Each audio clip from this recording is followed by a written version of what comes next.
Hello students, আজকের আমরা একটি ইন্টারেস্টিং ক্লাস করতে চলেছি। কিছু শব্দ থাকে যে শব্দগুলো যখন আমরা খাতায় লিখি সেই স্পেলিংটা কি হবে আমাদের কিন্তু গুলিয়ে যায়।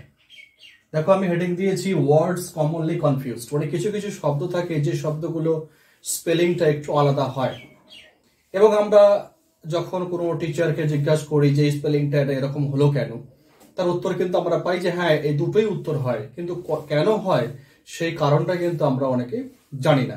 দেখো, কিছু শব্দ আমি বোর্ডে লেখা আছে, এই ওয়ার্ডগুলো দেখলেই বুঝতে পারবে যে কোন জায়গাটা কনফিউশন তৈরি হয়। দেখো, ওয়ার্ড আছে একটা, দেখো ওটা অ্যানালাইজ মানে বিশ্লেষণ করা। স্পেলিংটা আমরা কি লিখছি? ANALYSE। এই জায়গাটা কনফিউশন তৈরি হয়। এখানে আমরা এস লিখবো না এখানে আমরা জেড লিখবো। দেখো, এস এবং জেড দুটোই কারেক্ট। কোন দিক থেকে কারেক্ট? দেখো, ব্রিটিশরা কিন্তু এস লেখে, ANALYSE। এটা ব্রিটিশ স্পেলিং। ব্রিটিশরা এস ব্যবহার করে, আমেরিকানরা জেড ব্যবহার করে। সেই জন্য আমরা দুটো শব্দকে সঠিক বলে মনে করি, এবং কেউ এস যদি লেখে সেটাও সঠিক, জেড যদি ব্যবহার করে সেটাও সঠিক।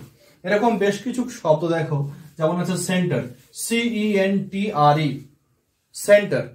সেন্টার মানে হচ্ছে কেন্দ্রস্থল। আবার দেখো, বানানটাও হয় CENTER। দুটো স্পেলিং, কিন্তু আমরা এই স্পেলিংটাকে অধিকতর সঠিক বলে আমরা ব্যবহার করি, কিন্তু না, দুটোই শব্দই সঠিক। সেন্টার TRE হলো এটা ব্রিটিশ স্পেলিং, আর TER এটা হচ্ছে আমেরিকান স্পেলিং। যেমন দেখো, লিটার, LITRE লিটার, দুটোই কারেক্ট। প্র্যাকটিস, এই জায়গাটা অনেকটা কনফিউশন আছে। Practice PRACTIS। প্র্যাকটিস মানে ভার্ব। প্র্যাকটিস মানে হচ্ছে কোনো কিছু অভ্যাস করা, এটা কিন্তু ভার্ব হিসেবে ব্যবহার করা হয়। কিন্তু আমরা যখন নাউন হিসেবে ব্যবহার করি তখন কিন্তু এসটাকে আমরা সি করে দিই, PRACTICE। কিন্তু আমেরিকানরা এই সিইটাকে ভার্ব হিসেবে ব্যবহার করে।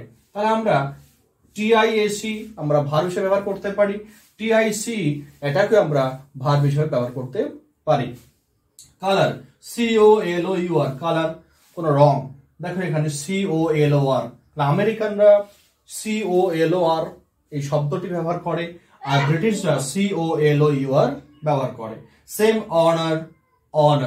প্রোগ্রাম, এই বানানটা দেখো, খেয়াল করো, PROGRAMME, দুটো এম শেষে এই প্রোগ্রাম। আমেরিকানরা লেখে PROGRAM। অতি কত সহজ স্পেলিং, এই আমেরিকান স্পেলিংটা অতি কত সহজ, এই স্পেলিংটা ব্যবহার করা খুবই ভালো।